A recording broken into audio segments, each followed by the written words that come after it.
దేవుని వాక్యాన్ని మనం ఆలోచన చేస్తాం. ఈ దినమున మనము ఒక ప్రాథమికమైన ప్రథమముగా మనుషుడు అర్థం చేసుకోవలసిన పాఠాన్ని మనం ఆలోచన చేస్తాం. సంఘము అంటే ఏమిటి అనేది ఈరోజున మన పాఠము. సంఘం అంటే ఏమిటి? లోకంలో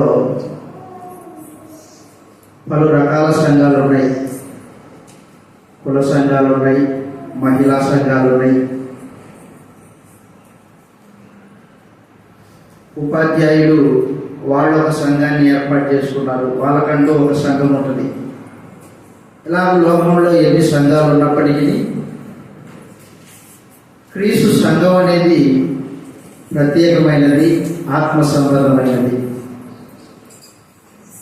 అవన్నీ భౌతికమైనవి. క్రీస్తు సంఘం మాత్రము ప్రత్యేకమైనది. క్రీస్తు సంఘము దేవుడు కలలుగన్న సంఘం. జగత్తుకు పునాది వేయబడక మునిపే పరమందున్న దేవుడు సంఘమును కూర్చిన ఆలోచన కలిగి ఉన్నాడు. ఆయన సంఘమును కూర్చిన ఆలోచన ఈనాటిది కాదు. జగత్తుకు పునాదులు వేయబడక మునిపే దేవుడు ఏర్పాటు చేసుకున్నాడు, సంకల్పించాడు. ఎఫెసీయులకు రాసిన పత్రిక 3వ అధ్యాయము 8వ వచనంలో ఈ మాట రాయబడింది. ఎఫెసీయులకు రాసిన పత్రిక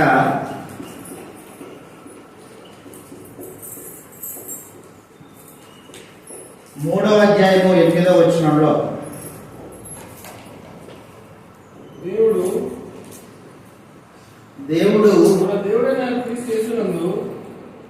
క్రీస్తు యేసునందు, మన ప్రభు అయిన క్రీస్తు యేసునందు నిత్య సంకల్పం చొప్పున పరలోకంలో ప్రధానులకును అధికారులకును సంఘము ద్వారా తన యొక్క నానా విధమైన జ్ఞానం ఇప్పుడు తెలుపబడవాలని ఉద్దేశించి అన్నాడు.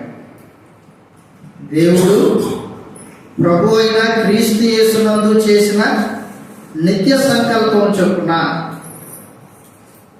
సంఘము అన్నాడు. సంఘమును దేవుడు క్రీస్తు యేసునందు అనాదిలోనే సంకల్పించుకున్నాడు. యేసుక్రీస్తు ద్వారా మనుషుల్ని తనకు కుమారులుగా కుమార్తెలుగా స్వీకరించి వారు తన ఎదుట పరిశుద్ధులు నిర్దోషులుగా ఉండవలనని జగత్తు పునాది వేయబడక మునిపే ప్రేమ చేత ఏర్పాటు చేసుకున్నాడు. ఎఫెసీ పత్రిక 1వ అధ్యాయము 4వ వచనంలో ఈ మాట రాయబడింది. ఎఫెసీయులకు రాసిన పత్రిక 1వ అధ్యాయము 4వ వచనంలో ఎట్లనగా తన ప్రియుని యందు ఉచితముగా మనకు అనుగ్రహించిన తన కృపామహిమకు కీర్తి కలుగునట్లు తన చిత్త ప్రకారమైన దయా సంకల్పం చొప్పున యేసుక్రీస్తు ద్వారా తనకు కుమారుడుగా స్వీకరించుటకై మనల్ని ముందుగా తన కోసం నిర్ణయించుకుని మనము తన ఎదుట పరిశుద్ధులమును నిర్దోషులై ఉండవలనని జగత్తు పునాది వేయబడక మునిపే నిర్ణయించుకున్నాడు. క్రీస్తులో మనల్ని ఏర్పాటు చేసుకున్నాడు అన్నాడు. జగత్తు పునాది వేయబడక మునిపే దేవుని యొక్క ఆలోచన క్రీస్తు యేసునందు, యేసుక్రీస్తు ద్వారా మనుషులని తన పిల్లలుగా స్వీకరించి ఆ స్వీకరింపబడిన వారు తన కోసమే జీవించాలని, వారు తన ఎదుట దేవుని ఎదుట పరిశుద్ధులు నిర్దోషులై ఉండవలనని జగత్తు పునాది వేయబడక మునిపే క్రీస్తులో ఏర్పాటు చేసుకుంటాడు.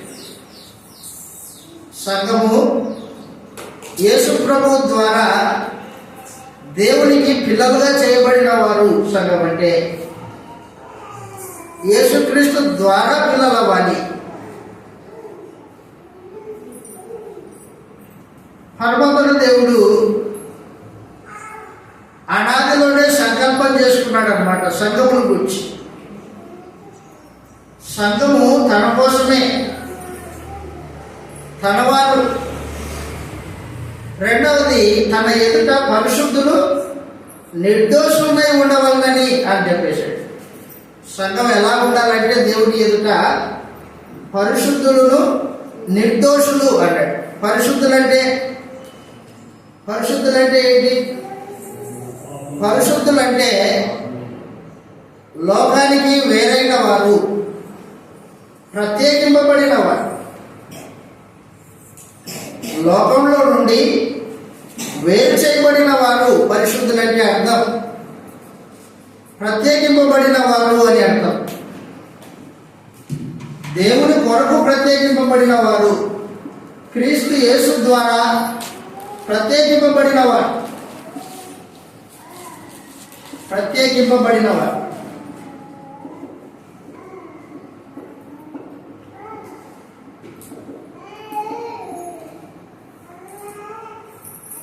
అపోస్తల కార్యములు 1వ అధ్యాయము,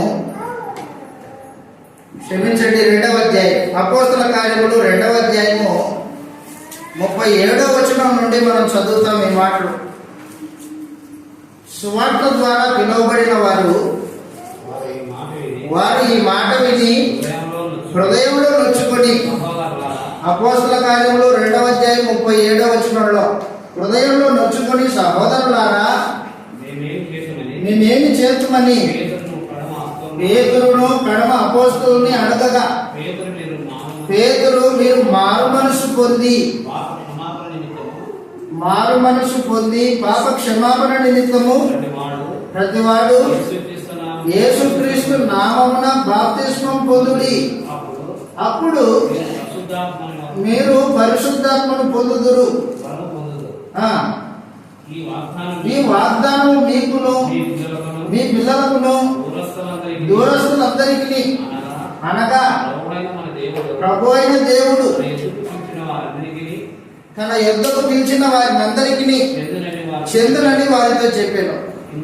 ఇంకను అనేక విధములైన మాటలతో సాక్ష్యమిచ్చి మీరు మూర్ఖులకు ఈ తరం వారికి వేరే రక్షణ పొందండి అదనమాట.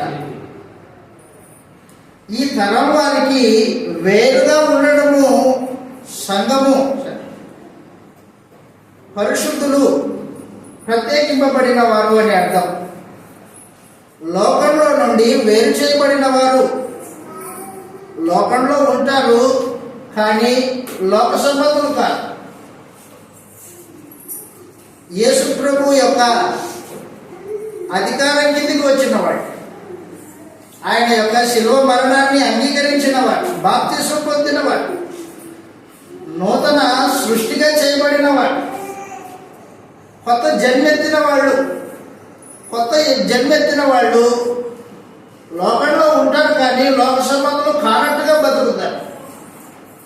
వాళ్ళు పరిశుద్ధులంటే జగత్తు పునాది వేయబడకుంటే దేవుడు క్రీస్తు యేసు ద్వారా తనకు పిల్లలుగా స్వీకరింపబడి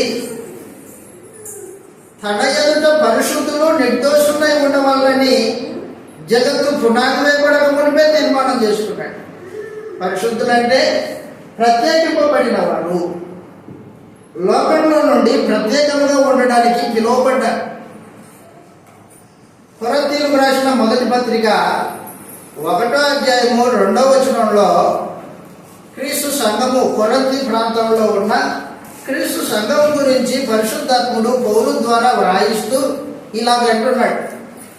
ఏమంటున్నాడంటే, కొరింథీలో ఉన్న దేవుని సంఘమునకు అనగా క్రీస్తు యేసునందు అదిగో పరిశుద్ధపరచబడిన వారై పరిశుద్ధులుగా ఉండుటకు పిలువబడిన వారికి అన్నాడు. పరిశుద్ధులుగా ఉండి పరిశుద్ధపరచబడి పరిశుద్ధులుగా ఉండడానికి పిలువబడినవాడు. సంఘం అంటే పరిశుద్ధులు, క్రీస్తు యేసు చేత పరిశుద్ధపరచబడి పరిశుద్ధులుగానే జీవితాన్ని కొనసాగించే వాళ్ళు సంఘము. దేవుడి సంఘం అది. దేవుడు తన కొరకు లోకంలో నుండి మనుషుల్ని ఏర్పాటు చేసుకున్నాడు. తన పక్షాన, తన వారిగా. తాను పరిశుద్ధుడు, తన ప్రజలు కూడా పరిశుద్ధులుగానే ఉండాలి అని లోకంలో నుంచి వేరు చేసుకున్నాడు. వారు సంఘం అంటే.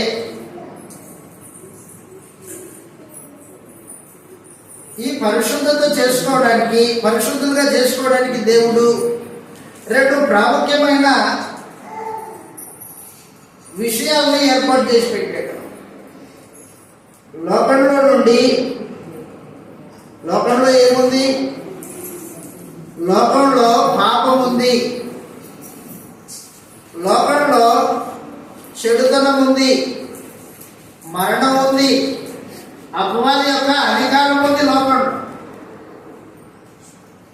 ఎవరైతే లోకాశలతో బతుకుతాడో వాడు అపవాది అధికారం కింద ఉన్నట్టు. యోహాను గారు రాసిన మొదటి పత్రిక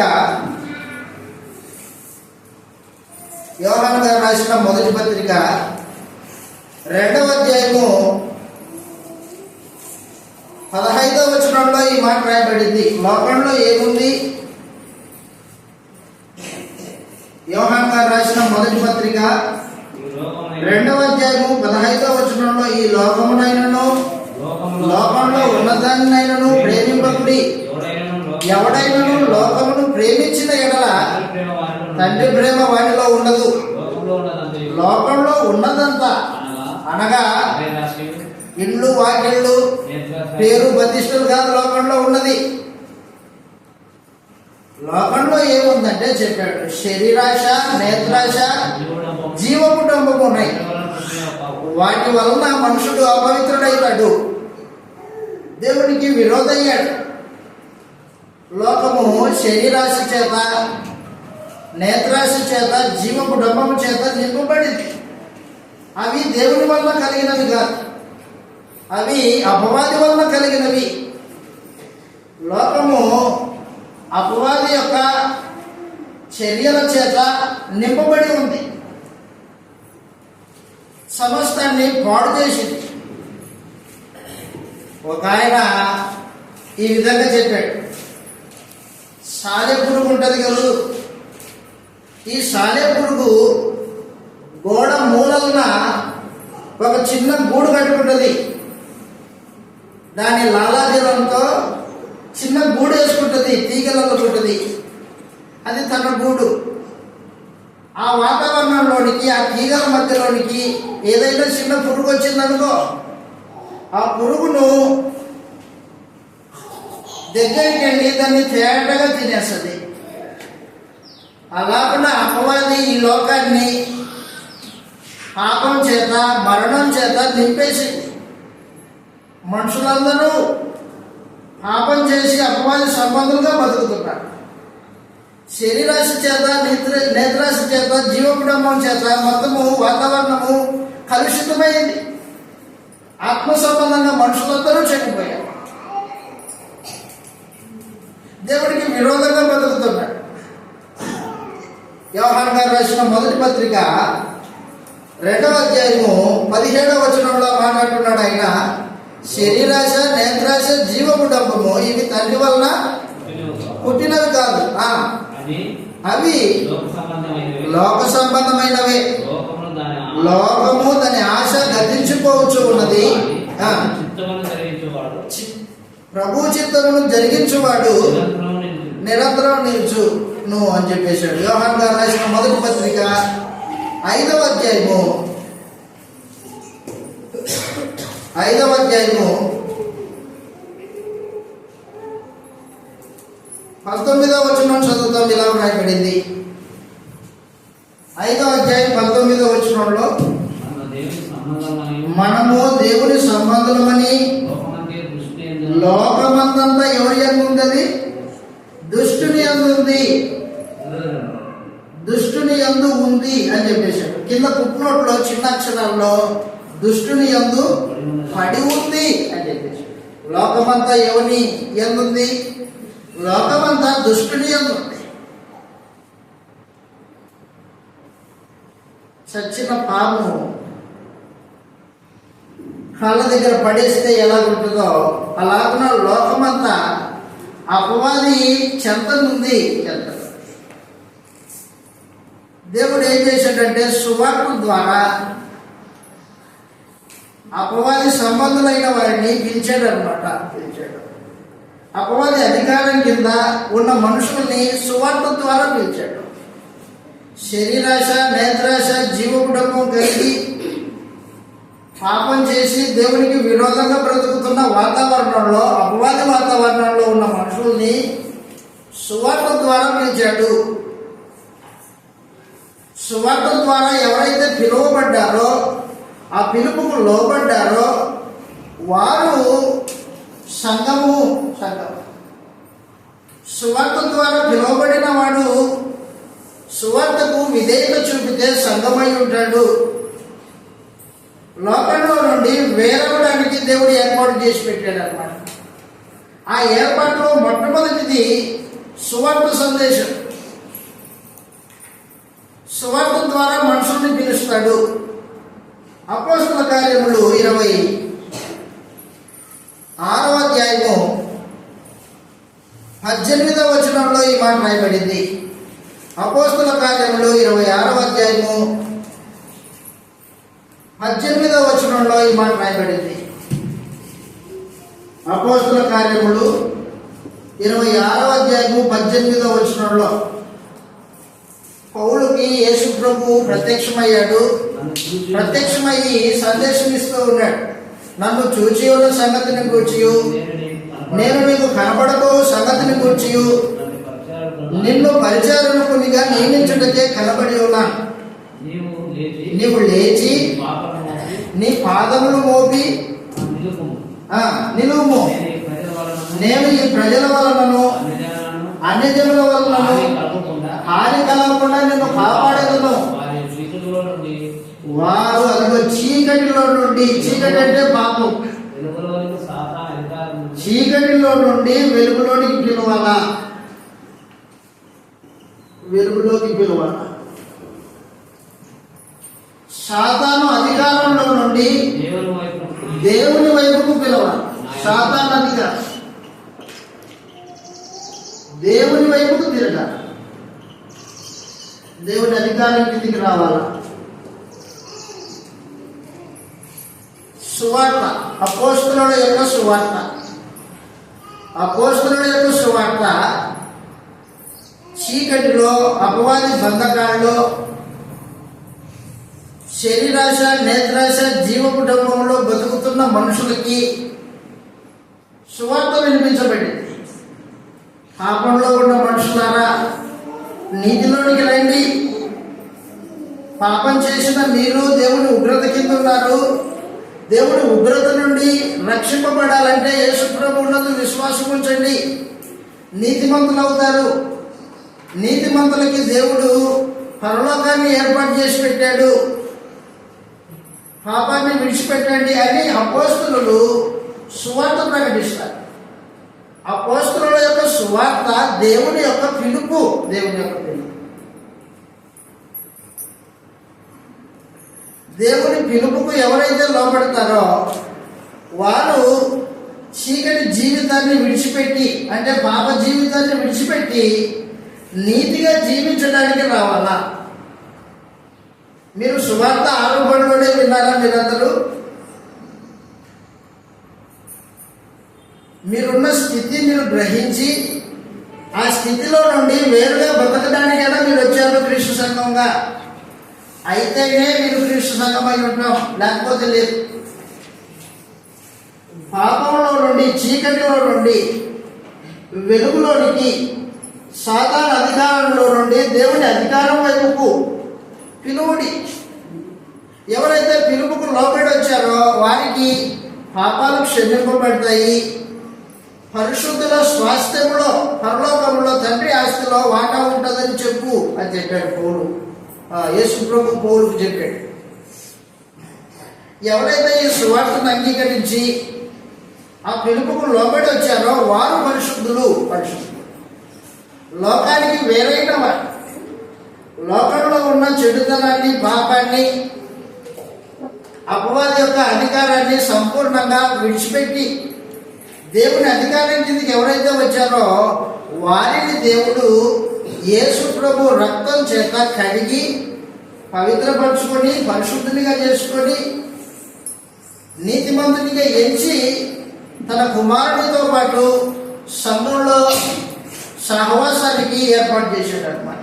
వాళ్ళు సంఘం అంటే 10 మంది గుంపై బైబిల్ పట్టుకొని ఏమో ప్రార్థన చేసుకుంటే సంఘం కాదు. సంఘము ఏర్పడాలంటే అపోస్తలుల యొక్క సువార్త వినాలి మనుషులు. అపోస్తలుల సువార్తకి హృదయపూర్వకంగా లోబడాలి. నేను చీకట్లో ఉన్నాను, చీకట్లో నుండి ఇప్పుడు వెలుగులోకి వెళ్ళాలి అనే ఆలోచన కలిగి బాప్తిసం పొందిన వాళ్ళు, నేను అపవాది అధికారం కింద ఉన్నాను, దేవుడి అధికారం కిందకి వెళ్ళాలి అనే భావన కలిగి వచ్చిన వాళ్ళు సంఘమై ఉండడానికి అవకాశం ఉంటుంది. అలా కాకోకుండా ఏదో భౌతికమైన వాటి కోసము, భౌతికమైన పరిస్థితులకి యేసు ప్రభువుని నమ్ముకుంటే అవేవో బాగా అవుతుందని భౌతికంగా ఆలోచన చేసుకుని వచ్చిన వాళ్ళు సంఘం కాదు. మనుషులు తాము ఉన్న స్థితి గ్రహించాలి. మొదటిగా ఎక్కడున్నాడు? పాపంలో ఉన్నాడు, చీకట్లో ఉన్నాడు.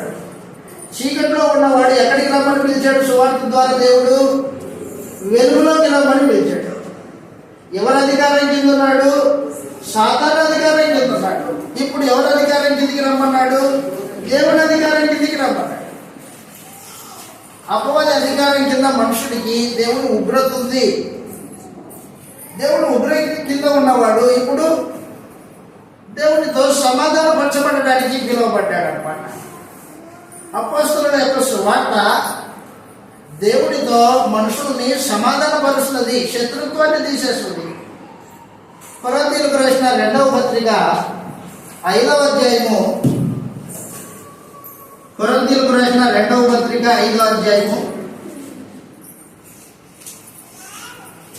18వ వచనం నుండి మాటలు రాయబడ్డాయి. సమస్తము దేవుని వలనైనవి,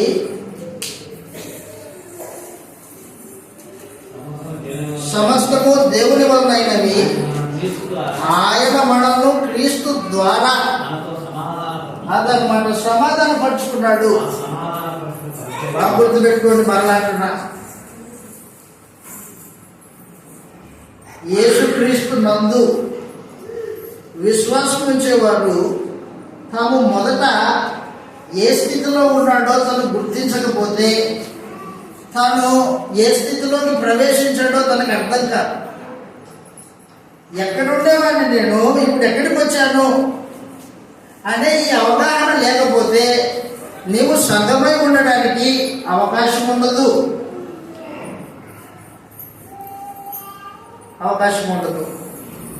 అపోస్తలుల యొక్క సువార్త ద్వారా వారిని రాయబారులుగా దేవుడు పంపించి రాయబారుల ద్వారా సందేశం ఇప్పించాడు.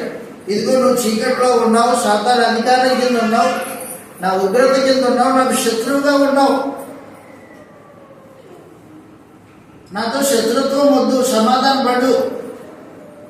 నాతో సమాధానం పడాలంటే ఒకే ఒక మార్గము, అపోస్తలుల యొక్క సందేశాన్ని తేటగా విను, దానికి హృదయపూర్వకంగా లోబడు. అప్పుడు నీవు నాతో నీకున్న శత్రుత్వం పోయి సమాధానం వస్తుంది. చదువుతో ఒక రాయబడింది, సమస్తము దేవుని వలనైనవి, ఆయన మనల్ని క్రీస్తు ద్వారా తనతో సమాధానపరుచుకొనుచు ఆ సమాధానపరచు వాక్యమును పరిచర్యను మాకు అనుగ్రహించను. అదేమనగా దేవుడు వారి అపరాధములను వారి మీద మోపక క్రీస్తునందు లోకమును తనతో సమాధానపరుచుకొని ఆ సమాధానపరచు వాక్యమును మాకు అప్పగించును. లోకము ఎక్కడుంది? అపవాది యొక్క బందికాణలో ఉంది, అపవాది యొక్క అధికారంలో ఉంది, పాపంలో ఉంది. పాపంలో ఉన్నవాడు సువార్త విని, అరే నేను పాపంలో ఉన్నచ్చి నా బతుకిది, దేవుడు ఉగ్రత కింద ఉన్నా, చచ్చిపోతే నా ఆత్మ దేవుడు ఉగ్రతకి పాత్ర, కాబట్టి నాకు ఈ స్థితి వద్దు. పిలుచున్నాడు, దేవుడు పిలుచుకున్నాడు సువార్త ద్వారా. నేను ఈ స్థితిని మానుకొని దానికి రాజీనామా చేసి దానిలో సంపూర్ణంగా విడిచిపెట్టి నేను స్థితి మారాలా, వెలుగులోనికి రావాలా. ఎప్పుడైతే నీవు స్థితి మారడానికి ఆలోచన చేస్తావో అప్పుడు నీ మనస్సులో పాపమును కూర్చిన ద్వేషం ఉండాలి. పాపాన్ని చీదరించుకోవాలి, దాన్ని ద్వేషించాలి. ఇద్దరు బిడ్డలు ఆరాధనకు బయలుదేరితే మార్గ మధ్యలో బురద ఉంది. ఆ బురదను దాటుకోవడానికి ప్రయత్నం చేసి బురదలో పడ్డాడు ఇద్దరు. బురద కంపు. అట్లా వచ్చి ఆరాధన కూర్చుంటారా? కూర్చోడు. దాన్ని సంపూర్ణంగా బురదడుతుంది. పక్కనే నీళ్ళు ఉన్నాయి, నీళ్ళతో కడుక్కొని నీట్గా మళ్ళీ వచ్చి కూర్చుంటారు. అలాగే నా మనుషుడు పాపమనే బురదలో నుండి తను ఆ స్థితిని ద్వేషించి బయటికి రావాలి. సువార్త ద్వారా ఎవరైతే పిలువబడతారో వారు తమ స్థితిని మార్చుకోవాలి. దేవుడితో శత్రుత్వం పోయి సమాధానం పరచబడాలి. సమాధాన పరచబడిన వారిని దేవుడు యేసుప్రభు రక్తం చేత కడిగి పవిత్రపరచుకుంటారు. అప్పుడు సంఘమవుతారు. అంతేగాని నువ్వు సంవత్సరము తరబడి వచ్చావు, బాప్తిసం తీసుకోమని ఆయన చెప్పాడు, అది తీసుకున్నావు, అయిపోయింది, సంఘం కాదు. సంఘం కావాలంటే నువ్వు ఆత్మ సంబంధంగా ఏ స్థితిలో ఉన్నావో నువ్వు గుర్తించాలి. ఆ స్థితిలో నుంచి మార్పు చెందాలనే ఆలోచన నీకుంటా. అప్పుడు దేవుడు ఏర్పాటు చేసిన మార్గము మారు మనసు పొంది పాప క్షమాపణ నిమిత్తము యేసు ప్రభు నామమున బాప్తిస్మము పొందాలి అని చెప్పాడు. బాప్తిస్మము అంతరంగంలో మార్పు అన్నమాట. నీ హృదయానికి సున్నతి బాప్తిస్మం. శరీర మాలిన్యాన్ని కడిగివేసేది కాదు బాప్తిస్మం అంటే. నీ అంతరంగంలో ఉన్న పాప దోషాన్ని, మలినాన్ని, నీ మనస్సాక్షిలో ఉన్న దోషాన్ని కడిగేసేది బాప్తిస్మం. నీ శరీర ఇచ్చలు, కోరికలు సిలివేసేది బాప్తిస్మం. కొంతమంది బాప్తిసం పొంది కూడా లోకాన్ని ప్రేమిస్తూ, శరీరాశను ప్రేమిస్తూ, జీవం డమ్మం కలిగి ప్రవర్తిస్తూ నేను సంఘమే అనుకునే వాళ్ళు మోసపోతున్నారు. ఆత్మ సంబంధంగా మోసపోతున్నారు. నువ్వు అనుకుంటున్నావే కానీ దేవుడు అనుకోలేదు నువ్వు సంఘం అని. క్రీస్తు యేసునందు పరిశుద్ధపరచబడిన తర్వాత ఆ పరిశుద్ధత జీవితాన్ని, లోకానికి వేరైన జీవితాన్ని మరణం వరకు కాపాడుకోవాలి. చదువుతాం ఇలా రాయబడింది. అపోస్తలుల యొక్క రాయబారత్వాన్ని ఎవరైతే హృదయపూర్వకంగా లోబడతారో వారు పరిశుద్ధులవుతారు. రోమీయులకు రాసిన పత్రిక 3వ అధ్యాయం. రోమీయులకు రాసిన పత్రిక 3వ అధ్యాయము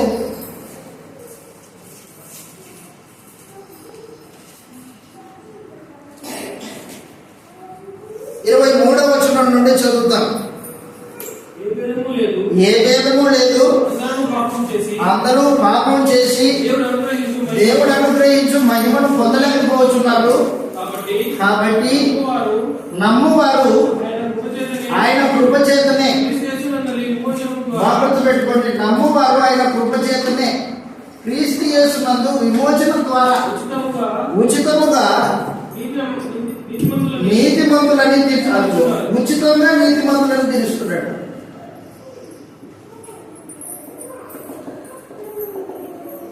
ఉచితంగా నీతిమంతులు తీర్చే ఏర్పాటు చేశాడు అనమాట క్రీస్తు యేసునందు మానవునికి. ఎవరైతే ఇష్టపూర్వకంగా తన స్థితిని మార్చుకోవాలని వస్తారో వారిని ఉచితంగా నీతిమంతులని ఎంచుతాడు. ఆ రోజున అబ్రహాము దేవుని యందు విశ్వాసం ఉంచాడు, నీతిమంతుడిగా ఎంచబడ్డాడు. ఈ రోజున క్రీస్తు యేసునందు ఆయన రక్తమునందని విశ్వాసం ద్వారా నీతిమంతులుగా ఎంచబడతారు. నీతిమంతులతో దేవుడు సహవాసం చేస్తున్నాడు. చెప్తున్నాడు, ఉచితముగా నీతిమంతులుగా ఎంచబడుచున్నారు. పూర్వము చేయబడిన పాపములను దేవుడు తన ఓర్మి వలన ఉపేక్షించినందున ఆయన తన నీతిని కనపరచవలనని క్రీస్తు యేసు రక్తమునందరి విశ్వాసము ద్వారా ఆయనను కరుణాధారముగా బయలుపరిచెను.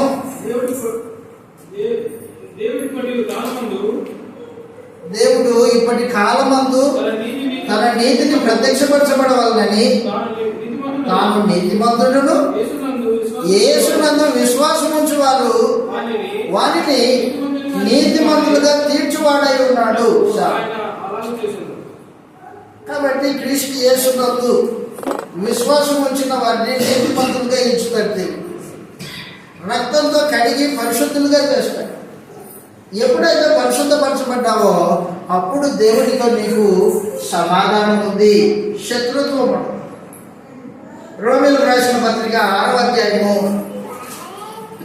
17వ వచనంలో ఈ మాట రాయబడింది. రోమీయులకు రాసిన పత్రిక 6వ అధ్యాయం 17వ వచనంలో, మీరు పాపమునకు దాసులై ఉంటిరి, కానీ దేవుడు ఏ ఉపదేశ క్రమమునకు మీరు అప్పగింపబడినో దయచేసి గుర్తుపెట్టుకోండి. హృదయపూర్వకముగా అదనమాట. ఉపదేశ క్రమమునకు హృదయపూర్వకంగా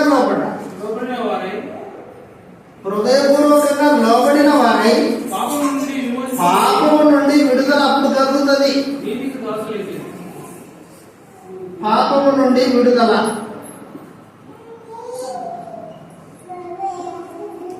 పాపము నుండి విడుదల, విమోచన అన్నాడు దాన్ని, విడుదల. అపోస్తలుల యొక్క సువార్త ఎవరైతే హృదయపూర్వకంగా లోబడతారో, బాప్తిస్మం అనేది ఉపదేశమునకు హృదయపూర్వకంగా లోబడేది. మనలో చాలా మంది బాప్తిస్మం తీసుకున్న వాళ్ళే. ఏ ఉపదేశ క్రమానికి మీరు హృదయపూర్వకంగా లోబడ్డారో ఒకసారి ఆలోచన చేయాలి. ఎందుకంటే మనుషులు మోసగించడానికి అపవాది సువార్తకు భిన్నమైన సువార్త ఏర్పాటు చేశాడు. వాడు మొదటి శతాబ్దంలోనే దేవుని సువార్త ఒకటైతే అపవాది భిన్నమైన సువార్తను తీసుకొచ్చాడు లోకంలోనికి. భిన్నమైన సువార్త విని బాప్తిసం పొందిన వానికి రక్షణ ఉండదు, పాప విమోచన ఉండదు. అపోస్తలుల యొక్క సువార్తకు హృదయపూర్వకంగా లోబడిన వారు పాపము నుండి విమోచింపబడ్డారు. పాపానికి దాసులు కాదు. ఒకప్పుడు పాపానికి దాసులు, ఇప్పుడు పాపానికి దాసులు కాదు. ఎవరికి దాసులు? ఇప్పుడు నీతికి దాసులైతిరి అన్నాడు. పాపము నుండి విమోచింపబడి నీతికి దాసులైతిరి. ఒకప్పుడు పాపము ఏలేది మనల్ని, ఇప్పుడు ఎవరు వెళ్తారనమాట? నీతి ఏలుబడి. కయ్యను దుష్టుడి సంబంధి అయి పాపము యొక్క ఏలుబడి కింద ఉన్నాడు. కయ్యను దురాశ కలిగిన వాడై ఉన్నాడు. అప్పుడు పాపము కయ్యనుని ఏలింది. నిర్దోషి నిష్కల్మషుడైన హేబేలు తన తమ్ముడైన వాడిని కయ్యను పొలంలో ఒంటరిగా ఉన్నప్పుడు చూచి రాయి తీసుకొని కొట్టి చంపేశాడు. తన తమ్ముడిని చంపాడు. ఎందుకు చంపాడు? లోపల అంతరంగంలో కయ్యను లోపల పాపం ఎదుగుతుంది. ఒకటి హృదయంలో పాపం యొక్క ఏలుబడి ఏం చేస్తుందంటే వాడిని ఈడ్చుకొని పోతుంది, పాపానికి ఈడ్చుకొని పోతుంది. దావీదు పాపం చేశాడు బత్షెబతో. దావీదు లోపల పాపము నింపబడి దేవుని ధర్మశాస్త్రానికి విరోధంగా వ్యభిచరించొద్దు అని చెబితే వ్యభిచరించాడు దావీదు. అట్లా ఈడ్చుకొని పోయింది దావీదు. ఇస్కరియోతు యూద యేసు ప్రభుతో పాటు తిరుగుతూ ఉన్నాడు. ధనాపేక్ష ఈడ్చుకొని పోయింది ఇస్కరియోతు యూద. పాపము ఒకరి హృదయంలో ప్రవేశించిన తర్వాత అతన్ని బానిస చేసుకుంటుంది. పాపం చేస్తేనే నువ్వు బతుకుతావు, లేకపోతే కుదరదు. పెత్తనం చేస్తుంది అన్నమాట పాపం ఒకరి మీద. ఆ పెత్తనం నుండి విడిపింపబడతాడు బాప్తిసం పొందిన వ్యక్తి. పాపం నుండి విమోచింపబడి నీతికి దాసులైతుంది అదన్నమాట అర్థం. ఇప్పుడు మన అవయవాలలో నీతి ఏలుబడి చేయాలి. పాపం ఏలుబడి చేస్తుంది అనుకో మన అవయవాలలో, మనం సంఘం కాదు, నీవు సంఘం కాదు. నీ బాప్తిస్మము పొరపాటు ఎక్కడో జరిగింది. కాబట్టి మనుషులు ఏం చేయాలంటే దాన్ని బ్రతికుండంగానే నేను సంఘమై ఉన్నానా, సంఘమే కదా బాప్తిజం పొందాలని అనుకోవద్దు. పరీక్షించుకుంటే ఏం జరగాల? నీ హృదయంలో నీతి ఏలుబడి చేయాలి. పాపం ఏలకూడదు. ఒకవేళ పాపేచ్ఛలు శరీరేచ్ఛలు నీ హృదయాన్ని ఏలుబడి చేస్తున్నాయి అనుకో, నీకు రక్షణ లేదు. చదువుతాం ఇలా రాయబడింది. గలతీయులకు రాసిన పత్రిక, బాప్తిస్మంలో యేసు ప్రభు యొక్క రక్తం చేత శరీరేచ్ఛలు, ప్రాచీన స్వభావము సిలువైపడుతుంది. గలతీయులకు రాసిన పత్రిక 5వ అధ్యాయము చివరి వచనం చదువుతాం. గలతీయులకు రాసిన పత్రిక 5వ అధ్యాయం చివరి వచనంలో 25, 26 వచనాల్లో ఇలా రాయబడ్డాయి. జీవించువారమైతిన ఆత్మను అనుసరించి క్రమంగా నడుచుకుంటాము. పైన 23వ వచనంలో ఇటు వాటికి విరోధమైన నియమం ఏమీ లేదు. క్రీస్తు యేసు సంబంధులు, వాటితో పెట్టుకోండి, క్రీస్తు యేసు సంబంధులు శరీరమును దాని ఇచ్చలతోనూ దురాశలతోనూ శిలవేస్తున్నారు. అదన్నమాట. శరీరమును దాని ఇచ్చలతో పాటు సిలువేయాల. దీన్ని ఏం చేయాలన్నమాట? సిలువేయాల. దాని ఇచ్చలతోనూ కోరికలతోనూ సిలువేయాల. అలా సిలువేస్తే క్రీస్తు ప్రభు సంబంధి అవుతావు, క్రీస్తు సంఘం అవుతావు. వాటిని సిలువైపోకుండా మూతాడు లేని ఎద్దు పరిగెత్తుకుంటూ పోతా చూసావు, మూతాడు లేని ఎద్దు, దాన్ని పట్టుకోలేవు, దాన్ని సాధు చేయలేవు. రంకెలు వేసుకుంటూ పరిగెత్తుడు, దాన్ని పట్టుకోవడం మొనగాడు ఉన్నాడు, భయపడతాడు గజ మూతాడు లేదు. అలాగున క్రీస్తు యేసునందు విశ్వాసం వచ్చిన వారు శరీర ఇచ్చలు కోరికలని అదుపులో పెట్టుకున్న వాళ్ళు, దాన్ని వదిలేసిన వాళ్ళు కాదు.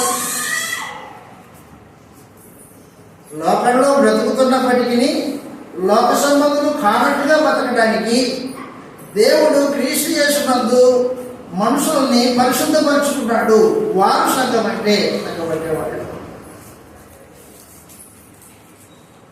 నువ్వు సంఘమేనా?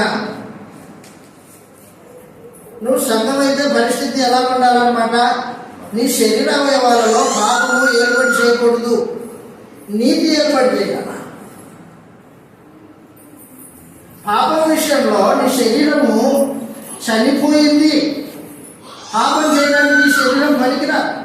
రోమీయులకు రాసిన పత్రిక 6వ అధ్యాయము 4వ వచనం నుండి చదువుతాం. రోమీయులకు రాసిన పత్రిక 6వ అధ్యాయం 4వ వచనం నుండి మనం చదివినప్పుడు ఇలా అంటూ ఉన్నాడు, కాబట్టి తండ్రి మహిమ వలన క్రీస్తు ఎలాగో మృతులలో నుండి లేపబడేమో అలాగే నూతన జీవం పొందినట్లు. బాగా గుర్తుపెట్టుకోండి, నూతన జీవం వచ్చిందన్నమాట. ఇప్పుడు నూతన జీవం పొంది నడుచుకున్నట్లు మనము బాప్తిస్మం వలన ఆయన మరణంలో పాల్పొందుటకు ఆయనతో కూడా ఆదిపెట్టబడింది. మరియు ఆయన మరణం యొక్క సాదృశ్యమందు ఐక్యత గలవారమైన ఎడల ఆయన పునరుత్థానంలో కూడా ఐక్యత గలవారమై ఉందుము.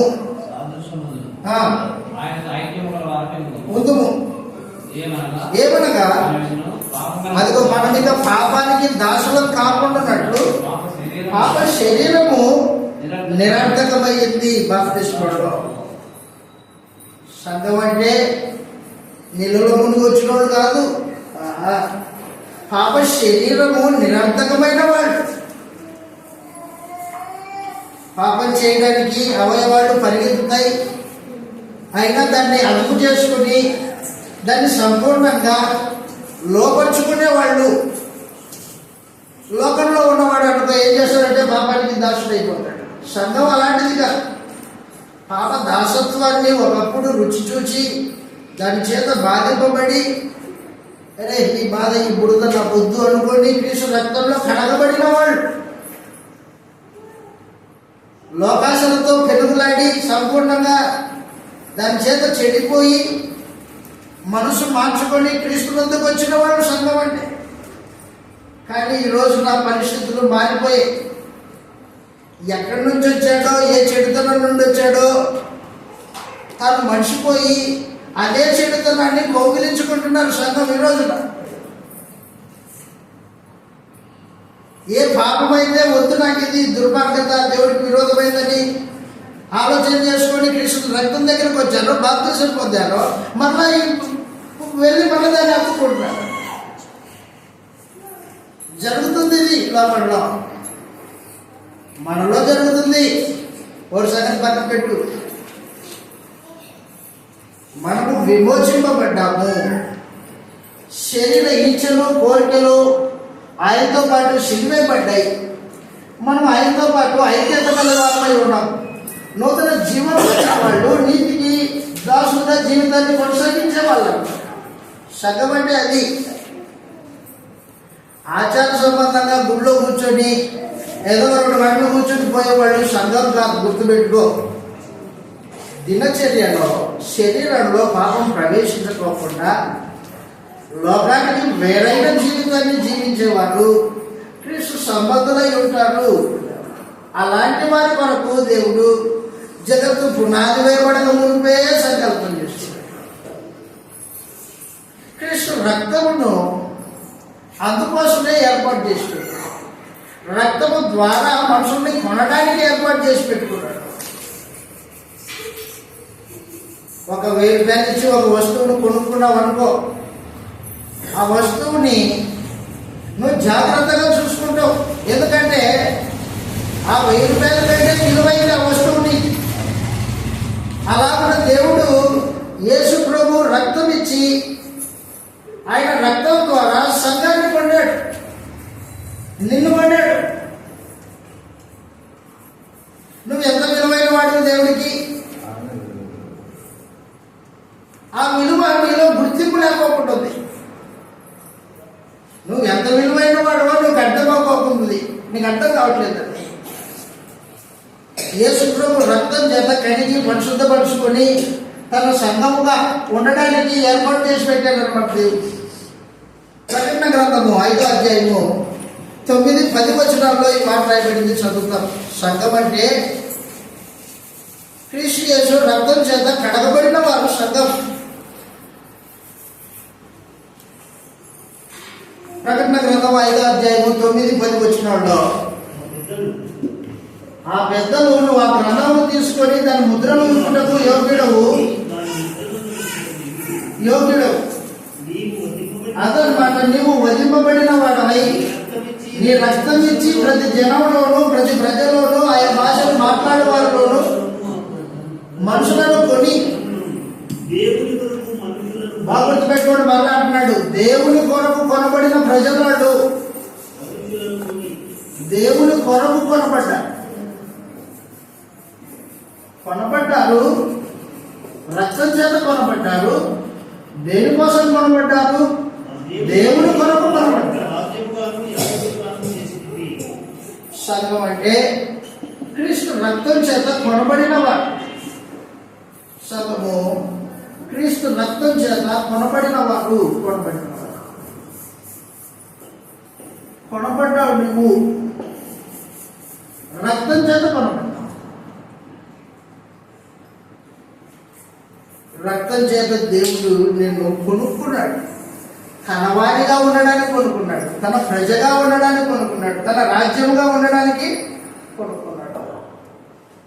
తనతో పాటు నిత్యత్వం అనుభవించడానికి కొనుక్కున్నాడు. లోకంలో బతుకుతున్న నిన్ను సువార్త ద్వారా పిలిచి నువ్వు ఇష్టపూర్వకంగా వాక్యానికి హృదయపూర్వకంగా లోబడి వస్తే అప్పుడు దేవుడు యేసుప్రభు రక్తం చేత నీకు స్నానం చేయించి నీ పాపాలన్నీ కడిగి, నాయన ఇక మీద నా కోసం బతుకు,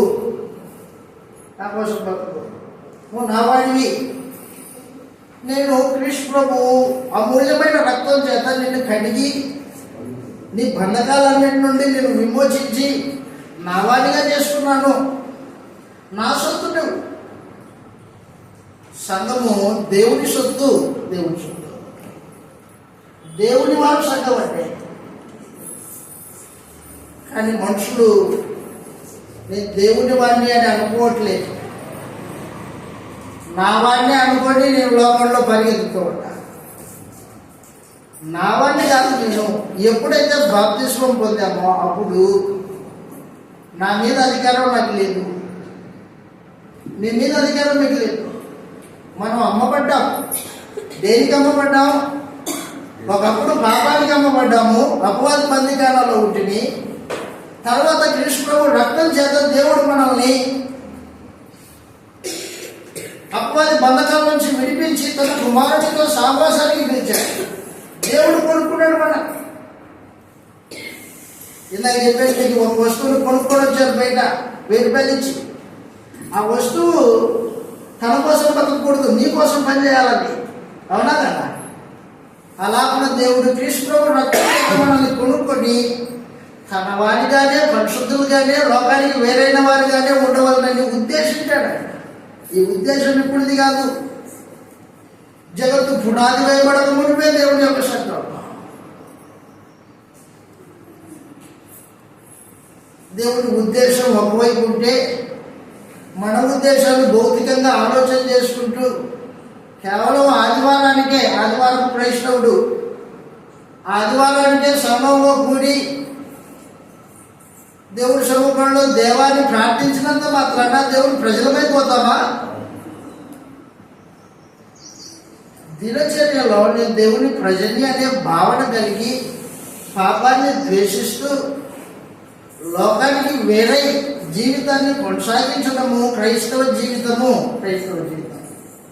లోకంతో పెనవేసుకునేదిగా, లోకంలో నుండి దాని ఆచారాల్లో నుండి దాని పద్ధతుల్లో నుండి దేవుడు మనల్ని విమోచించాడు క్రీస్తు రక్తం చేత. చదువుతాం ఇలాగ రాయబడింది. ఎఫెసీయులకు రాసిన పత్రిక 1వ అధ్యాయము 7వ వచనంలో ఈ మాట రాయబడింది. యేసు ప్రభు రక్తం చేత మనల్ని విమోచించాడు. ఎఫెసీయులకు రాసిన పత్రిక 1వ అధ్యాయము 7వ వచనంలో ఈ మాట రాయబడింది.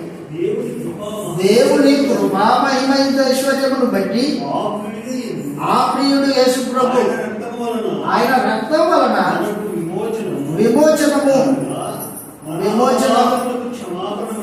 అదర్మం 1 పాపము నుండి విమోచింపబడిన వారు సంఘం. పాపం నుండి విమోచన విడుదల వచ్చింది.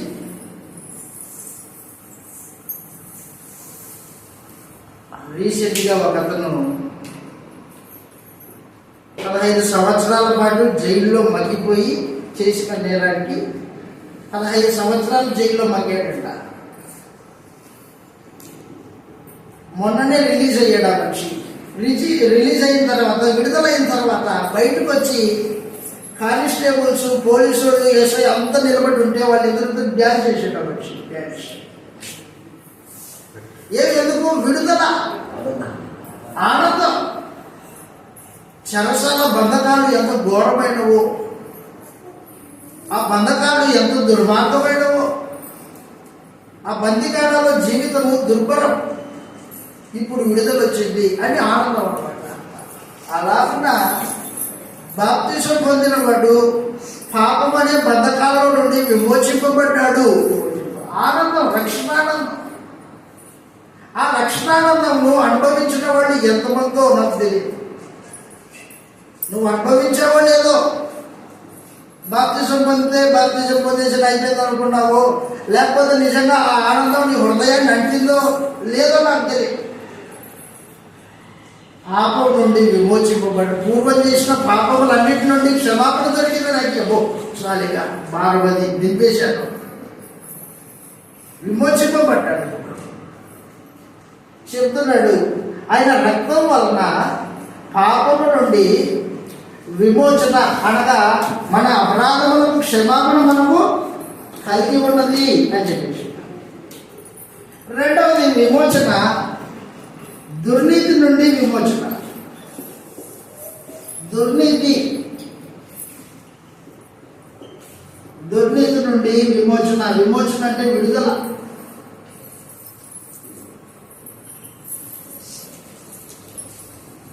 తీతుకు రాసిన పత్రిక,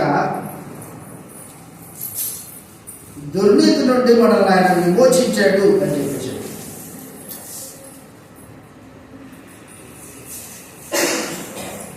తీతుకు రాసిన పత్రిక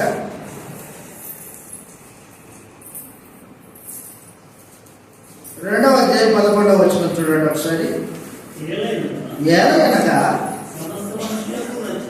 సమస్త మనుషులకు రక్షణకరమైన దేవుని కృప ప్రత్యక్షమై మనం భక్తిహీనతను, యెహోవా సంబంధమైన దురాశలను విసర్జించి శుభప్రదమైన నిరీక్షణ నిమిత్తము, అనగా మహాదేవుడును మన రక్షకుడునైన ఎదురు చూచుచు ఈ లోకంలో స్వస్థబుద్ధితోనూ నీతితోనూ బ్రతుకుచూ ఉండవలనని మనము బోధించుతూ ఉన్నది. ఆయన అదనమాట సమస్తమైన దుర్నీతి. అక్రమం, నీతి కానిది దుర్నీతి. నీతి కానిది దుర్నీతి. దుర్నీతి సంబంధం మనం అన్నప్పుడు. కానీ ఎప్పుడైతే క్రీస్తు విశ్వాసం వచ్చామో అప్పుడు దేవుడు మనల్ని సమస్తమైన దుర్నీతి నుండి విమోచించి అంటే, నువ్వు ఎక్కడి నుంచి విమోచింపబడ్డావు నీకు అర్థమైందా? వాడికి అర్థమైంది. బయటకు వచ్చి సంతోషంతో ఆనందంతో ధ్యానం చేస్తున్నాడు. వాడికి అర్థమైంది.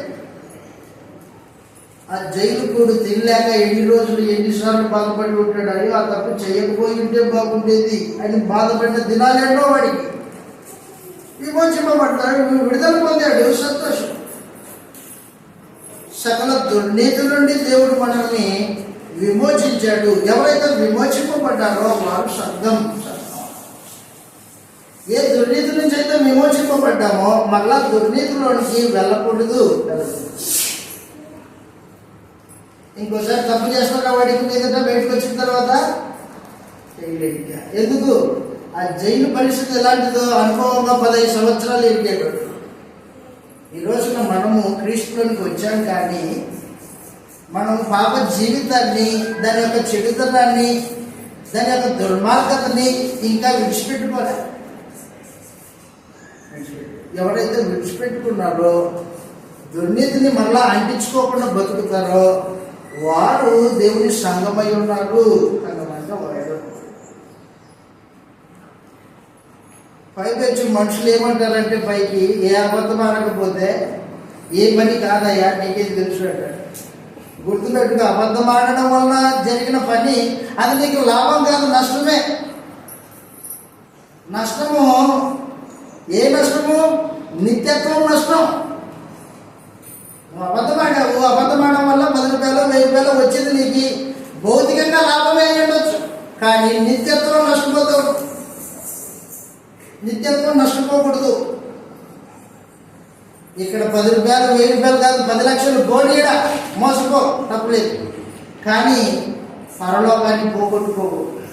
యేసు ప్రభు రక్తం చేత దేవుడు మనల్ని అనుగ్రహించిన ఈ విడుదలని పోగొట్టుకోకూడదు. మనం పోగొట్టుకోకూడదు.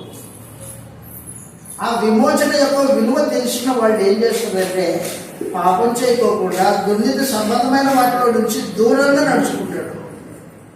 అది చెప్పాడు అనమాట. దుర్నీతి నుండి విమోచింపబడింది అని, సమస్తమైన దుర్నీతి నుండి. చదవండి ఒకసారి 14వ వచనంలో, ఆయన మనల్ని సమస్తమైన దుర్నీతి నుండి విమోచించి, అదిగో దుర్నీతి నుండి విమోచింపబడిన వాడిని ఏం చేయాలన్నమాట? ఇప్పుడు సత్క్రియల యందు ఆసక్తి కలిగి ఉండాలి అని చెప్పాడు.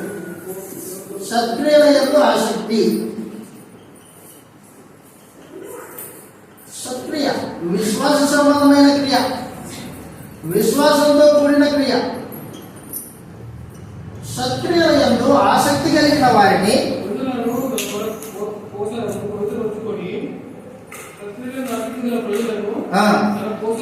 తన భోజనము, అదిగో తన భోజనము పవిత్రపరుచుకుని తన సొత్తుగా చేసుకున్నటకు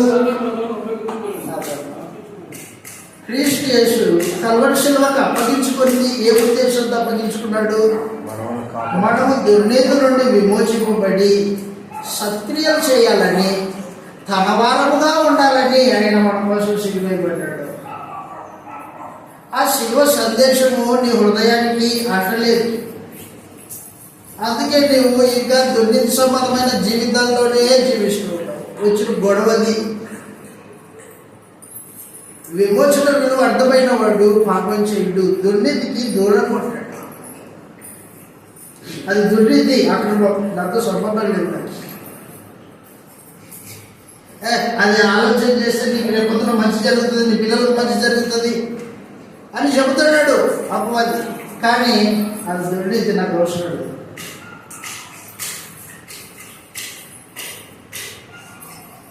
దుర్నీతి సంబంధమైన దానికి సంపూర్ణంగా దూరమయ్యి సత్క్రియలు చేసేవాడు. సత్క్రియలు విశ్వాస సంబంధమైన క్రియలు. విశ్వాసంతో జీవితాన్ని కొనసాగించడం, దేవుడి మీద ఆధారపడడం. అలాంటి వారి కొరకు యేసు ప్రభు సిలువైపడ్డాడు. మనం అలాంటి వారిని కాకపోతే మనకి క్రీస్తుకి సంబంధం లేదు. గుర్తుపెట్టుకో, మోసపోవద్దు. ఎఫెసీయులకు రాసిన పత్రిక 4వ అధ్యాయము.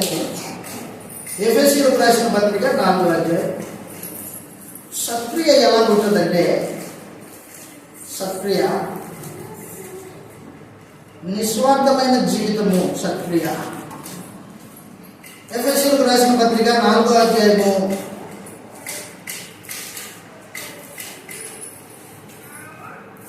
ఎఫెసీయులకు రాసిన పత్రిక 4వ అధ్యాయము 27వ వచనం నుండి చదువుతాను. అదిగో అపవాదికి చోటియకుడి, దొంగిలి వాడు ఇక మీద దొంగిలక వీలు కలుగు నిమిత్తము చేతులతో మంచి పని చేయొచ్చు, వినువారికి మేలు కలుగునట్లు క్షేమాభివృద్ధికరమైన అనుకూల వచనమే పలుకుడి గాని దుర్భాష ఏదైనా మీ నోటి రానియకుడి. దేవుని పరిశుద్ధాత్మను దుఃఖపరచుడి. విమోచన దినం వరకు ఆయన మీరు మృద్ధింపబడి ఉన్నట్టు అని చెప్పి. కాబట్టి ఏం చెప్పాడంటే 27వ వచనంలో, అపవాదికి చోటియకుడి. అపవాది నీ హృదయంలో చోటియొద్దు. వాడికి చోటిస్తే నేను బాధ్యత చేసుకుంటాడు. నిన్ను బానిసగా చేసుకున్న తర్వాత నీ మీద పెత్తనం చేస్తాడు. కాబట్టి అపవాదికి చోటు ఇవ్వడి. దొంగిలి వాడు ఇక మీదట దొంగిలక అక్కరగల వాడికి పంచిపెట్టుటకు వీలు కలుగు నిమిత్తము తన చేతులతో మంచి పని చేయాలి అని చెప్పాడు. సత్క్రియ. దొంగతనం చేసేవాడు ఒకప్పుడు, ఇప్పుడు క్రీస్తుని అంగీకరించాడు, సువార్త విన్నాడు, ఇంకేం చేయకూడదు, దొంగతనం మానుకోవాలి. అంతేనా? అంతేకాదు, దొంగతనం మానుకోవాలా, రెండు తన చేతులతో మంచి పని చేయాలి, కష్టపడాలి. కష్టపడేది కూడా ఎవరి కోసం కష్టపడాలంట? అక్కడ చెప్పాడు, ఎవరి కోసం కష్టపడాలి? అక్కడ గల వారికి పంచిపెట్టుటకు వీలు కలుగు నిమిత్తము అంటాడు. అక్కడ కలిగిన వాళ్ళు ఎవరు? ఎవరైతే ఇబ్బందుల్లో ఇరుకుల్లో ఉన్నారో వారికి నువ్వు సహాయం చేయడానికి నీ చేతులతో కష్టపడి పనిచేయి. కష్టపడి పనిచేసేది నీ కుటుంబాన్ని పోషించుకోవడానికో నీ పిల్లలకి దాచిపెట్టడానికో కాదు, అక్కర గల వారికి పంచిపెట్టడానికి. ఇది క్రీస్తు యొక్క నియమం అన్నమాట. సత్క్రియ.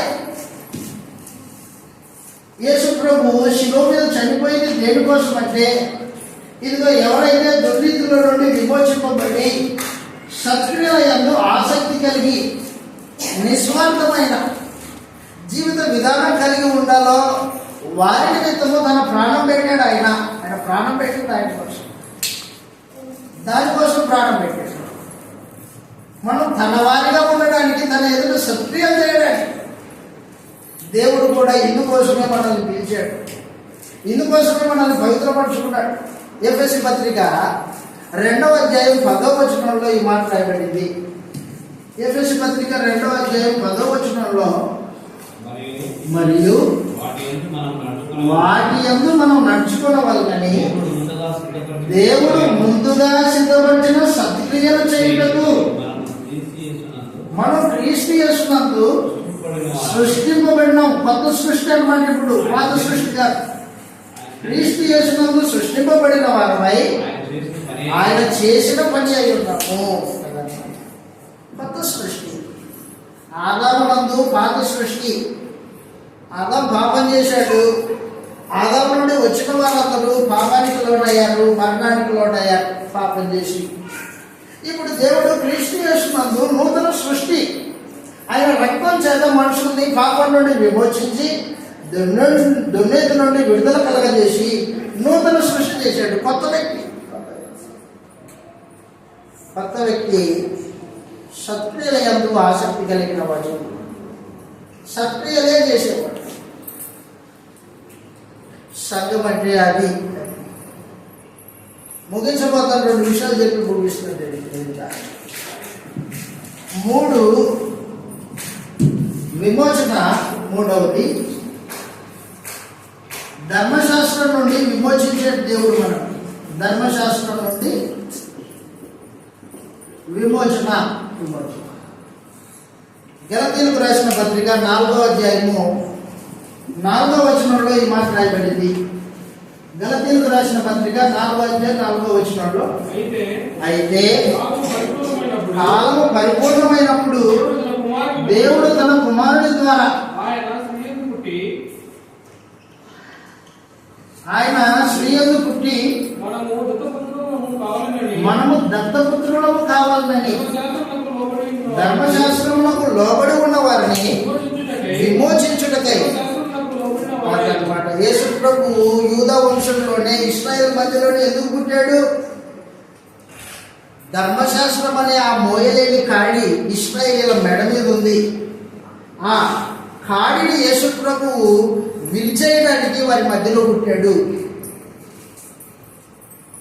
లోకరక్షకుడు వారి మధ్యలో ఎందుకు పుట్టాడు? ధర్మశాస్త్రం అనే నిబంధనను కొట్టివేయడానికి, దాని చేత విమోచించడానికి జనాల్ని అందుకోసం పుట్టాడు. కాలం పరిపూర్ణమైనప్పుడు దేవుడు తన కుమారుణ్ణి పంపెను. ధర్మశాస్త్రమునకు లోబడిన వారిని విమోచించడానికి ఆయన కూడా ధర్మశాస్త్రమునకు లోబడిన వాడు ఆయను. ధర్మశాస్త్రము యేసు ప్రభు యొక్క మరణంలో కొట్టేయబడింది.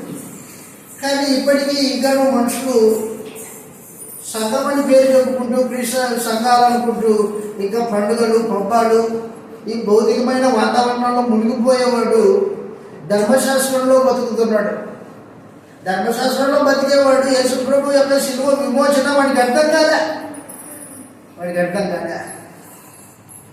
అర్థమైన వాడు ధర్మశాస్త్రం కొట్టేబడిందా? ఇది కాదు మన కొత్త నిబంధన. ఇప్పుడు నిబంధన సంబంధంగా అపోస్తులు చేసిన జీవిత విధానం, వాళ్ళు జరిగించిన కార్యక్రమాలు జరిగించాలని మనుషుడు తీర్మానం చేసుకుంటాడు. ధర్మశాస్త్రము కొట్టేయబడింది. క్రీస్తు యేసు సంపూర్ణంగా కొట్టేయబడిందన్న విషయం తెలియని వాడు గుడాల పండుగ అంటాడు, ఇంకో పండుగ అంటాడు. సంఘం కాదు వాడు. మనమేమంటాము, అందరూ సంఘమే, నీకు తెలియదులే, వాళ్ళ భక్తి వాళ్ళదే, నీ భక్తి నీదే. అది కాదు. లేఖన విరుద్ధంగా మాట్లాడద్దు, పరిశుద్ధాత్మకి విరోధంగా మాట్లాడద్దు. పరిశుద్ధాత్మ దేన్ని సంఘం అన్నాడో దాన్ని మనం సంఘంగా, మనమే సంఘంగా జీవితాన్ని కొనసాగించాలి. కాబట్టి నేను మీకు తెలియజేస్తున్నది ఏంటంటే, సంఘం అంటే మనుషులు అనుకున్నట్టు భౌతికమైన కట్టడం కాదు. ఏదో నీళ్ళలో బాప్తిసం పొందినంత మాత్రాన దేవుని ప్రజలైపోరు. వాడు ఉన్న స్థితి ఏంటి? పాపం అనే స్థితి. వారికి ఉన్న బంధకాలు ఏంటి? అపవాది బంధకాలు. దేవుడు ఉగ్రత కింద ఉన్నాడు. అయ్యో ఎంత పొరపాటు. సువార్త వినిపించబడింది, దేవుడు సువార్త వినిపించాడు. రేపు ఉన్నది ప్రమాదకరమైన స్థలం, ఆ స్థలంలో నుంచి బయటికి రానిపించాడు. చీకట్లో నుంచి వెలుగులోనికి పెంచాడు. అపవాది అధికారంలో నుండి దేవుడి అధికారాన్ని దిగిపించాడు. క్రీస్తునందు విశ్వాసం ఉంచడం చేత పాపక్షమాపణ, పరిశుద్ధుల ఆస్తులు పాలిభాగస్తులుగా చేయడానికి గురించాడు దేవుడు. ఆ పిలుపుకి ఎవరైతే హృదయపూర్వకంగా లోబడి యేసుని రాజుగా అంగీకరించి బాప్తిసం పొందారో వారిని దేవుడు యేసు ప్రభు రక్తం చేత కడిగి పవిత్రపరుచుకొని పరిశుద్ధులుగా చేశాడు. ఇక మీద నా ప్రజలకి లోకానికి వేరుగా బతక, ఇదిగో మిమ్మల్ని పాపం నుండి విమోచించాను, దుర్నీతిలో నుండి విమోచించాను, సత్క్రియలు చేయాలని, ధర్మశాస్త్రం నుండి విమోచించాను, కొత్త నిబంధన సంబంధంగా బతకాలని. చివరిది విమోచన లోక సంబంధమైన ఆచారాల నుండి విడుదల. దురాచారాలు. గలతీయులకు రాసిన పత్రికలో ఉన్నాం మనం. 1వ అధ్యాయము 4వ వచనం చదువుతాం. గలతీయులకు రాసిన పత్రిక 1వ అధ్యాయం 4వ వచనంలో భక్తి పెట్టుకోండి. దేవుని చిత్తం ఏంటది? క్రీస్తు యేసు ద్వారా ప్రస్తుతము దుష్టకాలము యుగములో నుండి విమోచింపవలనని మన పాపముల నిమిత్తము కృష్ణ ప్రభు ఎందుకు అప్పగించుకున్నాడు? ప్రస్తుతము దుష్టకాలము యుగములో నుండి మనల్ని విమోచించాలి, విడుదల చేయాలి. ప్రస్తుతము దుష్టకాలపు యుగం మన చుట్టూ ఉన్న సమాజం, అపవాది బంధకాల్లో ఉన్న ఈ సమాజం, దాని ఆచారాలు వేరే, దాని పద్ధతులు వేరే, దాని తీర్మానాలు వేరే, దాని జీవిత విధానం వేరే. కానీ ఇప్పుడు మనము ఆ దుర్మార్గతలో నుండి, ఆ ఆచారాల్లో నుండి, ఆ పద్ధతుల్లో నుండి విమోచించే యేసుప్రభు. నీ బంధువు ఎవరైనా అలాంటి ఆచార పద్ధతి చేస్తుంటే నువ్వు పాల్పొంపి పొందావనుకో, విమోచన నీకు అర్థం కాలేదు. మరి ఎట్లా బంధుత్వం పోతుంది? బంధుత్వం పోతే పరలోకం కావాలి నీకు. బంధుత్వం కోసం చేయగలిగేవాడు నిత్యత్వం పోగొట్టుకుంటావు. యేసు ప్రభు యొక్క రక్తాన్ని అపవిత్రమైన దానిగా ఎంచుతావు. ప్రమాదం అది. అందుకే చెప్పాడు ముందుగానే, సంఘం అంటే లోకంలో నుంచి ప్రత్యేకింపబడిన వాడు అన్నాడు. లోకంతో పెట్టువేసుకునేవాడు కాదు, వాడి ఆచారాలతో కలిసిపోయేవాడు కాదు. అందుకే మనుషుడు బాప్తిస్మానికి ముందుగానే తాను ఏ స్థితిలో ఉన్నాడో అది గుర్తెరిగి దాని నుండి విమోచింపబడాలనే ఆశ ఉండాలి, కోరిక ఉండాలి. అలాంటి వాటిని యేసుప్రభు రక్తం కడిగి పరిశుద్ధులుగా చేస్తుంది. నీకేం కోరిక లేదా, ఆయన ఏదో చెప్పాడు, నువ్వు విన్నావు, ఆ బాప్తిసం అంటే నీళ్ళలో మునిగా వచ్చేసావు, ఇది పనికిరాదు. రేపొద్దున ఏడ్చుకుంటూ కూర్చుంటావు అందరితో పాటు నరకంలో, అందరితో పాటు నరకంలో కూర్చుంటావు. వాడు తెలియక నరకానికి వెళ్ళాడు, నువ్వు సరిగా తెలుసుకోలేక నరకానికి వెళ్ళావు. ఎంత దౌర్భాగ్యం ఇది. వాడు సరిగ్గా వాడికి ఏం తెలియక నరకానికి వెళ్ళారు లోకస్తులు, అన్ని జనులు విడిచిపెట్టు. నువ్వు తెలుసుకున్నానని మోసం చేత జీవితాన్ని కొనసాగించకపోయి నరకంలో ఎంత ప్రమాదం. కాబట్టి సంఘం అంటే మనం అనుకున్నట్టు భౌతికమైన భావాలతో నింపబడింది కాబట్టి పరలోకమందున దేవుడు జగత్తు పునాదివేయబడక మునిపే సంఘాలు తీసుకున్నారు. లోకానికి వేరై ఉండాలి, మీరు పరిశుద్ధులై నిర్దోషులై ఉండవలనని జగత్తు పునాది వేయబడక మునిపే క్రీస్తులో మనల్ని ప్రేమ చేత ఏర్పాటు చేసుకున్నాడు. చదవండి, ఆ మాట ముగించుకుందాం. ఎఫెసీయులకు రాసిన పత్రిక 1వ అధ్యాయం 4వ వచనం మరొకసారి. సంఘము ఎట్లనగా తన ప్రియని యందు యేసు ప్రభువు నందు తాను ఉచితముగా మనం అనుగ్రహించిన మనకిచ్చాడు, ఉచితంగా ఇచ్చాడు. తన కృపా మహిమ రెండు ఇచ్చాడు. కీర్తి కలుగునట్లు తన చిత్త ప్రకారం, తన చిత్తం అంటే తన ఆలోచన, తన చిత్త ప్రకారమైన దయా సంకల్పం చొప్పున యేసుక్రీస్తు ద్వారా తనకు కుమారుగా స్వీకరింపబడి మనల్ని ముందుగా తన కోసము నిర్ణయించుకుని మనము తన ఎదుట పరిశుద్ధులమును నిర్దోషులై ఉండవలనని జగత్తు పునాది వేయబడక మునిపే ప్రేమ చేత ఆయన మనల్ని క్రీస్తులో ఏర్పాటు చేసుకున్నాడు. దేవుడి కృపమైదేశ్వర్యపరమండి. ఆ ప్రేమి యందు ఆయన రక్తం వలన మనకు విమోచనము, పాపక్షమాపణ కలిగి ఉంది. చదివేసేవాడే. కాబట్టి దయచేసి గుర్తుపెట్టు, నువ్వు సంఘం అయితే లోకానికి వేరై ఉండాలి. యేసు ప్రభు రక్తం చేత కడగబడిన వాడిని నువ్వు దేవుని సొత్తు. దేవుడు తన సొత్తుని భద్రంగా కాపాడుకోగలడు. ఆయన మీద అనుమానపోతు నీకు, ఆయన కాపాడుకుంటాడు తన వాడిని. నువ్వు తన వాడిగా ఉండడమే నీ పని, నువ్వు దేవుని సంబంధమై ఉండడమే నీ పని, క్రీస్తు సంఘమై ఉండడం నీ పని. ఆయన వాడిగా ఉంటే ఆయన కాపాడుకుంటాడు. నీ సొత్తు బీరు వల్ల దాచిపెట్టుకుంటావు భద్రంగా, ఆయన సొత్తుని ఆయన భద్రంగా దాచిపెట్టుకుంటాడు.